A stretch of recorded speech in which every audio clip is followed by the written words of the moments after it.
Hello बच्चों, तो आज हम अपना नया टॉपिक स्टार्ट करते हैं। फिजियोलॉजी का इस सीरीज़ हमने स्टार्ट किया था, उसी के अंदर हमने बॉडी फ्लूइड एंड सर्कुलेशन जो हमारा चैप्टर है उसको स्टार्ट किया था। तो उसमें हम पढ़ते हैं आज अपने ब्लड ग्रुप के बारे में। अब ब्लड ग्रुप के डिटर्मिनेशन में या ब्लड ग्रुप को समझने में काफ़ी बच्चों को दिक्कत होती है ना। तो आई होप अगर वीडियो को आप पूरा देखेंगे तो वीडियो के एंड तक आते आते आप लोगों को जितनी भी चीज़ें हैं ब्लड ग्रुप से रिलेटेड वो सारी क्या हो जाएंगी, क्लियर हो जाएंगी। तो स्टार्ट करते हैं, ठीक है। अब इस ब्लड ग्रुप टॉपिक को पढ़ने से पहले आपको दो टर्मिनोलॉजी आनी चाहिए। पहली है हमारी एंटीजन और दूसरी है एंटीबॉडी। एंटीजन एंड एंटीबॉडी, बस क्योंकि इसको हमको बहुत ज़्यादा नहीं समझना है, क्योंकि हमने इम्यूनोलॉजी नहीं पढ़नी है यहाँ पे। हमने सिर्फ ब्लड ग्रुप के रिस्पेक्ट में इन दोनों चीज़ों को समझना है, ठीक है। तो एंटीजन की अगर मैं बात करूँ तो किसी भी लिविंग सेल के सरफेस में कोई सब्सटेंस अटैच होता है जिसको हम बोलते हैं एंटीजन। किसी भी लिविंग सेल के सरफेस में जो सब्सटेंस अटैच होता है उसको हम क्या कहते हैं, एंटीजन कहते हैं, ठीक है। और ये सब्सटेंस अगर अपनी बॉडी का है तो ये सेल्फ एंटीजन होगा, और अगर वो सब्सटेंस किसी फॉरेन बॉडी से या किसी फॉरेन बॉडी के ब्लड से या किसी दूसरे एनिमल के ब्लड से हमारी बॉडी में एंटर किया है तो वो हमारे लिए हो जाएगा फॉरेन एंटीजन, ठीक है। तो एंटीजन अगर मैं बोलूं तो अपनी बॉडी की बात करूं, फॉरेन एंटीजन का मतलब ये है कि बाहर कोई लिविंग ऑर्गेनिज्म है उसके ब्लड से उसका जो एंटीजन है अगर वो मेरे ब्लड में एंटर करता है तो मेरे ब्लड के लिए वो जो एंटीजन होगा वो क्या होगा, फॉरेन एंटीजन की तरह होगा। अब फॉरेन एंटीजन के अगेंस्ट जो हमारी बी लिम्फोसाइट सेल होती हैं, बी लिम्फोसाइट्स जो सेल होती हैं वो एंटीबॉडीज़ को रिलीज़ करती हैं। इस फॉरेन एंटीजन को डिस्ट्रॉय करने के लिए या इस फॉरेन एंटीजन को किल करने के लिए जो हमारे बी लिम्फोसाइट्स होते हैं वो रिलीज़ करते हैं एंटीबॉडीज़ जो कि वाई शेप की होती हैं। इस तरीके से होंगी तो हम ये कह सकते हैं कि यहाँ पे एंटीजन को अटैच करने के लिए, यहाँ पे एंटीजन को अटैच करने के लिए इन पे स्पेस होता है, ठीक है। अपने एंटीजन को ये कभी भी डिस्ट्रॉय नहीं करेंगे क्योंकि अपने एंटीजन के ऊपर इनमें एक कॉम्प्लेक्स लगा हुआ होता है जिसको हम कहते हैं MHC1 कॉम्प्लेक्स। MHC1 कॉम्प्लेक्स के कारण ये अपना जो एंटीजन है उसको इजीली डिटरमाइन कर पाते हैं और किसी पर्टिकुलर फॉरेन एंटीजन के लिए हमारी बॉडी में पर्टिकुलर एंटीबॉडीज़ को रिलीज़ किया जाता है, ठीक है। ये कंसेप्ट हो गया। अब अगर हम ब्लड ग्रुप के बारे में पढ़ रहे हैं तो RBC जो हमारे रेड ब्लड कॉर्पस्कल्स हैं उनके ऊपर भी हमारे एंटीजन प्रेजेंट होते हैं, और जो वो एंटीजन हैं वो बाकी के जो सेल्स हैं उनके ऊपर जो एंटीजन प्रेजेंट होंगे उनसे होते हैं डिफरेंट क्यों होते हैं, क्योंकि उनके द्वारा RBC के ऊपर जो एंटीजन लगे हुए होते हैं उनके कारण हम क्या कर सकते हैं, किसी भी पर्सन के ब्लड का ग्रुप डिटर्मिनेशन कर सकते हैं, ठीक है। तो उसी के रिस्पेक्ट में मैंने यहाँ पे डायग्राम बनाए हैं। ये ब्लड ग्रुप A है, ये ब्लड ग्रुप B है, blood group AB, blood group O, यही चार बेसिकली हमारे पास ब्लड ग्रुप होते हैं। देखिए इस वीडियो में हम सिर्फ ब्लड ग्रुप की बात करने वाले हैं, रीसस फैक्टर की बात हम यहाँ पे नहीं करेंगे। रीसस फैक्टर का मतलब ये है कि पॉजिटिव और नेगेटिव का कंसेप्ट हम यहाँ पे नहीं करेंगे, हम यहाँ पे सिर्फ ब्लड ग्रुप को समझेंगे कि ब्लड ग्रुप क्या है। रीसस फैक्टर हम करेंगे नेक्स्ट क्लासेस में, ठीक है। देखिए अगर मेरी कोई पर्सन है उसका जो ब्लड ग्रुप है वो A है तो उसके पास जो एंटीजन प्रेजेंट रहेगा, ये ब्लड की कोई ऑर्गन है, ऑर्गन में यहाँ पे ब्लड मूव कर रहा है तो इस ब्लड में हमारा क्या है, RBCs प्रेजेंट होंगी। तो A ब्लड ग्रुप वाले के RBCs के ऊपर जो एंटीजन प्रेजेंट रहेगा वो A एंटीजन होगा। देखिए अगर मैं टेबल से आपको एक्सप्लेन करूँ तो blood group A blood group वाले के पास हमेशा A एंटीजन रहेगा, एंटीबॉडी जो रहेंगी वो रहेंगी एंटी-B।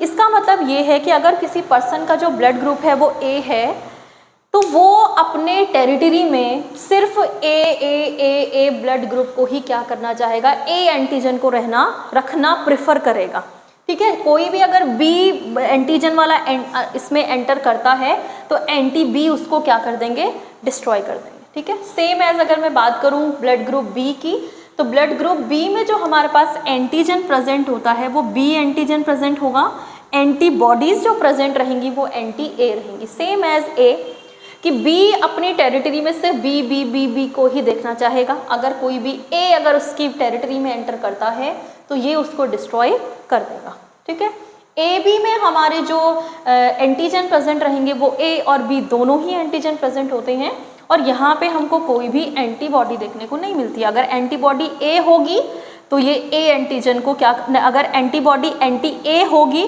तो ये ए को किल कर देगी, अगर एंटीबॉडी एंटी बी होगी तो ये बी को किल कर देगी। तो ए बी ब्लड ग्रुप का जो है उसके अंदर हमारी एंटीबॉडीज प्रेजेंट नहीं होती हैं। अगर मैं बात करूँ ब्लड ग्रुप ओ की, तो यहाँ पे मेरे को कोई भी एंटीजन देखने को नहीं मिलता है, इसकी आरबीसी के ऊपर कोई भी एंटीजन अटैच नहीं मिलेगा, लेकिन यहाँ पे एंटीबॉडीज होती हैं ए और बी दोनों टाइप की। ठीक है, एंटीबॉडीज एंटी ए और एंटी बी टाइप की।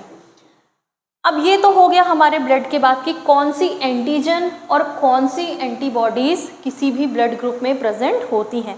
अगर मैं अब डोनर का कंसेप्ट आप लोगों को एक्सप्लेन करूं तो इसके लिए हमको एक टॉपिक, छोटा सा टॉपिक है वो समझना होता है, जिसको हम कहते हैं ब्लड का ट्रांसफ्यूज़न। तो उसको समझने के लिए आपको एक प्रोसेस समझनी पड़ेगी। देखिए, ब्लड ट्रांसफ्यूज़न, ब्लड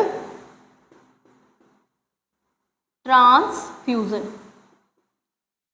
सिंपल सा देखो, अगर मैंने ये एग्जांपल ले लिया, ये ब्लड ग्रुप ए है, अगर मैं इस ब्लड ग्रुप ए वाले को, कि कोई पर्सन है, इसका ब्लड ग्रुप ए है, और मैं अगर इस ब्लड ग्रुप वाले को ए ब्लड ग्रुप ही क्या करती हूँ, डोनेट करती हूँ, तो इस बॉडी के अंदर क्या हमको चेंजेस दिखने वाले हैं वो हमको देखना है। ठीक है, ए ब्लड ग्रुप आएगा तो जो ब्लड आएगा वो अपनी आरबीसी यानी कि रेड ब्लड सेल्स भी लेकर आएगा।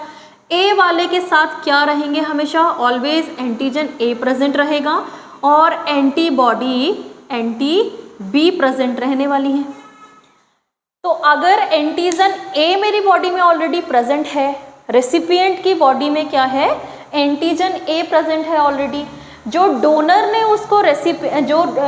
ने उसको ब्लड दिया है, आरबीसीज दी हैं, उसमें भी क्या है, हमारा जो एंटीजन है ए प्रेजेंट है और एंटीबॉडी एंटी बी प्रेजेंट है।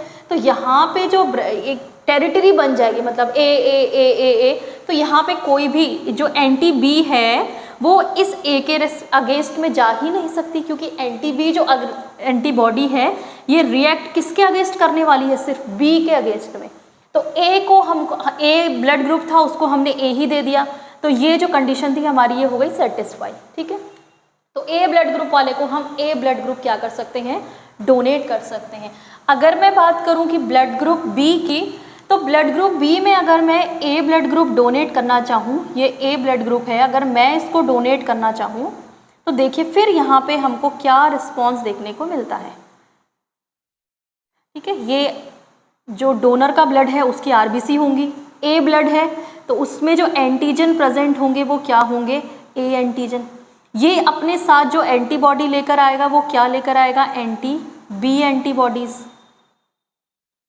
ठीक है, जैसा ही ए एंटीजन वाला ब्लड या आरबीसीज बॉडी में एंटर करती हैं, तुरंत जो हमारी एंटी ए एंटीबॉडीज़ हैं ये एक्टिवेट हो जाएंगी और ये जाके इस एंटीजन को पूरा क्या कर लेंगी, कवर कर लेंगी।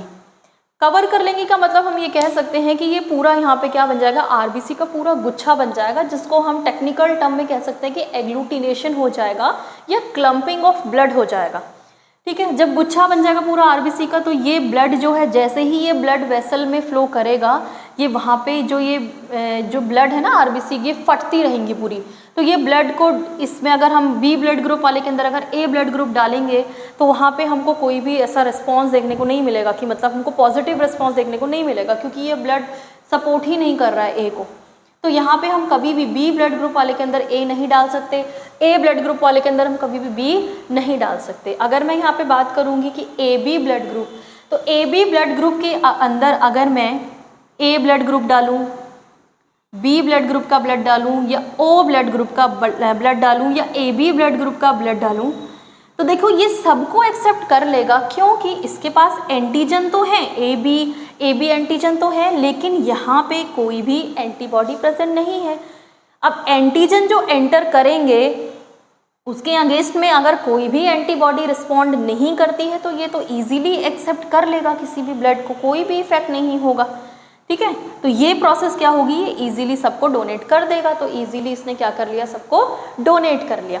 अगर मैं ब्लड ग्रुप ओ की बात करूँ तो ब्लड ग्रुप ओ में क्या होगा, क्योंकि इनके पास खुद के एंटीजन प्रेजेंट नहीं होते हैं, तो अगर मैं इसके ऊपर कोई दूसरा अगर ब्लड डालना चाहूँ तो वो ये एक्सेप्ट ही नहीं कर पाएगा। ना ही ये ए को एक्सेप्ट करेगा, ना ये बी को एक्सेप्ट करेगा, ना ही ये किसको एक्सेप्ट करेगा, किसी ए बी को, क्योंकि इसके अंदर एंटीजन नहीं है लेकिन एंटीबॉडी ज़रूर प्रेजेंट है। Antibody, anti A, anti B, जैसे ही मैंने ए ब्लड ग्रुप डाला तो ये क्या हो जाएगा, तुरंत ही एंटी ए को ये डिस्ट्रॉय कर देगा जो वो होगा, ठीक है। एंटी बी आया तो ये बी को, क्या बी जो एंटीजन है बी ब्लड ग्रुप वाले को, उसको क्या कर देगा, डिस्ट्रॉय कर देगा।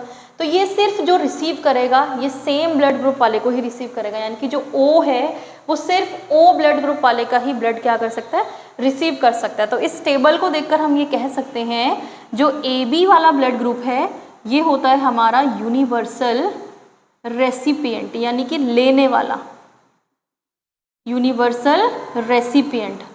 और जो हमारा ओ ब्लड ग्रुप होता है इसको हम कहते हैं यूनिवर्सल डोनर। देखो किसी को भी दे सकता है लेकिन ये लेगा किससे, सिर्फ अपनी स्पीशीज यानी कि ओ वाले से ही ये रिसीव करेगा। डोनेट ये सबको कर सकता है, सेम एज ए बी जो है एक्सेप्ट सबसे करेगा, ठीक है। एक्सेप्ट ये क्या कर सकता है, सबसे कर सकता है। तो बस ये आई होप आपको इस टेबल के अकॉर्डिंग और ये जो मैंने यहाँ पे बनाया है, ये ब्लड सेल्स बनाई हैं, इनके अकॉर्डिंग आपको मे बी ये टॉपिक समझ में आया होगा, ठीक है। तो नेक्स्ट क्लास में हम लोग करेंगे रिसर्च फैक्टर, जिसमें हम ए पॉजिटिव, ए नेगेटिव, इन सारी चीज़ों को कवर करते हुए चलेंगे, ठीक है। एक और चीज़ मैं आपको एक्सप्लेन कर देती हूँ, जो हमने यहाँ पे कंसेप्ट पढ़ा था कि एंटीजन ए को ही क्या करेंगे, डिस्ट्रॉय करेंगे। ये रेसिपिएंट की एंटीबॉडी है जो कि डोनर के आरबीसी पे हमेशा अटैक करेगी। डोनर के पास भी अपनी एंटीबॉडी है लेकिन वो कभी भी रेसिपिएंट की आरबीसी को अटैक नहीं करेगी।